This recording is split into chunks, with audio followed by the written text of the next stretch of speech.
Your phone knows where you are. Advertisers use that data to sell to you. Law enforcement wants to use it to investigate you. Now the U.S. Supreme Court is stepping in. Today we're talking about geofence warrants, privacy, and why this case matters far beyond the courtroom. The dealer download powered by RS&I. Welcome back to the Dealer Download powered by RS&I, the podcast built for authorized dealers who want to grow smarter, sell stronger, and stay ahead of market shifts. I'm your host, Michael Shiverdecker. In today's episode, what is considered misuse of geofencing? This whole thing is about data, privacy, and how powerful technology can quietly reshape trust between businesses, customers, and institutions. Because in January of 2026, the U.S. Supreme Court agreed to hear a major case, Chatrie versus United States, and its outcome could affect how location data is used by law enforcement, by advertisers, and ultimately how consumers view companies like yours. Let's start with the basics. A geofence warrant allows law enforcement to request location data from companies like Google for every device that was within a defined geographic area during a specific time window. Not one suspect, not one phone, everyone. From there, investigators narrow the list until they identify potential suspects. These warrants have been used in cases ranging from armed robberies to vandalism or protests. And that's where the constitutional question begins. At the heart of Chatrie versus United States is the Fourth Amendment. Specifically, the protection against unreasonable searches.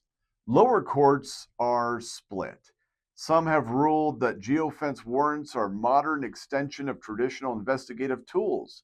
Others have ruled they are inherently unconstitutional because they sweep up data from large numbers of innocent people who are not suspected of any crime. The Supreme Court is stepping in to decide where the line is, and that line matters a lot. Here's where this episode becomes important for dealers and marketers.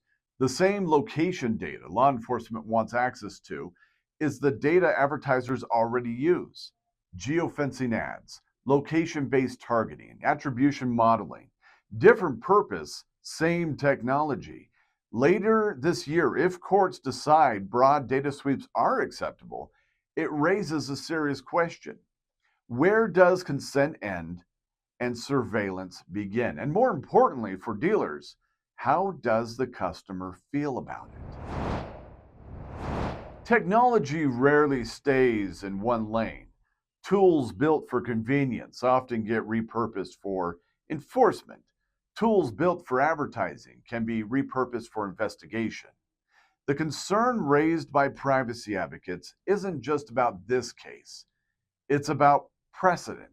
It's a slippery slope. Once large-scale data collection is normalized for one purpose, it becomes easier to justify for others. And consumers are starting to notice trust, once lost, is very hard to earn back. Most dealers aren't collecting raw location data, but you are operating in an ecosystem that does.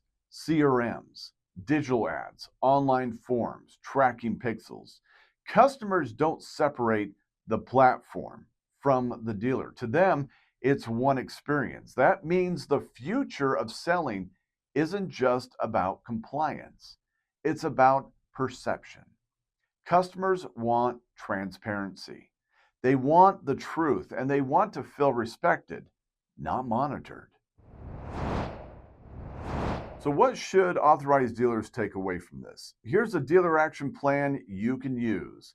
First, understand the tools you use. Know what data is collected and why. Second, lead with transparency. Explain how information is used, not buried in fine print. Third, build trust intentionally. In a world where data is powerful, ethical behavior becomes a competitive advantage. And fourth, remember this. Just because technology allows something doesn't mean customers are comfortable with it. The Supreme Court's decision in Chatrie versus United States won't just shape policing, it will shape how Americans think about privacy in a data-driven world. This is a reminder that there is no substitute for the facts. Being honest and clear about what everyone is doing is much more important. Having customers that can trust you goes a long way. Stay connected with RS&I for insights that help you navigate not just what's legal, but what's smart, ethical, and sustainable. You can visit rsiinc.com, subscribe to the Dealer Download, and we'll see you on the next episode. I'm Michael Shiverdecker. Thanks for listening. The Dealer Download, powered by RS&I.